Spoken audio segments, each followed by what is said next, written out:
Pittsburgh Pirates have been a laughingstock of an organization the past 5 years. In today's video, we're going to look at some of the trades they have made in these past years. At the 2018 trade deadline, the Pirates made one of their most infamous trades when they sent Tyler Glasnow, Austin Meadows, and Shane Baz to the Tampa Bay Rays for Chris Archer. First, I'm going to look at what the Pirates ended up giving up in this deal. At the time, Tyler Glasnow was not the pitcher we know now. In his first season in the Bigs, he ended with an ERA of 4.24, and the following year in 2017, he finished with a 7.69. He did step it up in 2018 in his 34 appearances with the Pirates. He had a 4.34 ERA, and in the rest of the 2018 after getting traded, he had a 4.2 ERA, but in 2019, he would step it up a lot and finish with a 1.79 ERA, but only in 60 innings pitched.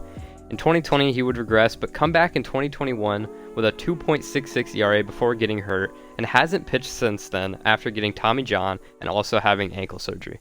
The next piece was Austin Meadows. Meadows was a rookie in 2018 when he was hitting .292 with a 116 OPS plus before getting traded. He'd only get 26 plate appearances at Tampa Bay that year before getting hurt. In 2019, he would break out and hit 33 homers with a 144 OPS plus. He would regress in 2020, but would come back in 2021 and have another good year with 27 homers and a 115 OPS plus. He did get traded before the 2022 season and hasn't been the best, but his time in Tampa Bay was very good, and that is just another loss for the Pirates. The final piece of this deal for the Pirates was prospect Shane Baz. Baz hasn't made much progress in the Bigs so far, as he made his debut last year and has pitched to a 4 ERA in 40 innings, but is still only 23 and has the potential to be a good rotation piece for the Rays in the future. Now let's take a look at how Chris Archer turned out for the Pirates. After being traded to the Pirates in 2018, he would pitch to a 4.3 ERA in 52 innings. The following season in 2019, he would take a big step back, pitching to a 5.2 ERA in 119 innings. Archer would opt out of the 2020 season, and then before the 2021 season, he would re-sign with the Tampa Bay Rays. So the Pirates sent multiple young pieces for a season and a half of an average Chris Archer just for him to re-sign with the team they traded with. Safe to say, this wasn't the best trade of all time. The next trade was the Pirates sending Garrett Cole to the Houston Astros for Colin Moran, Jason Martin, Michael Feliz, and someone I'm going to talk about more later in Joe Musgrove. For this one, I'm actually going to look at what the Pirates received, since I don't think I'll have to talk too much about Garrett Cole. Colin Moran would play 4 seasons in Pittsburgh, where he put up pretty meh numbers, hitting 44 homers with a 104 OPS plus and posting a negative .1 WAR. Jason Martin would only get 50 plate appearances with the Pirates in 2019 and 2020, where he'd bat 200 and post an abysmal 44 OPS plus. Michael Feliz would play 4 years in Pittsburgh, posting a 5 ERA in 118 innings and putting up an 88 ERA plus. And the last piece was Joe Musgrove, but we'll look more into him later. So looking at the package that the Pirates got back, they mostly received below average players that ultimately turned into nothing. Now let's look into how Garrett Cole turned out for the Houston Astros. Cole would pitch 2 seasons in Houston and post a 2.68 ERA in 412 innings, which becomes a 164 ERA plus. On top of this, Cole would get to 2 All-Star games and come in second in the 2019 AL Cy Young vote. Once again, another deal for the Pittsburgh Pirates that turned out to be just awful.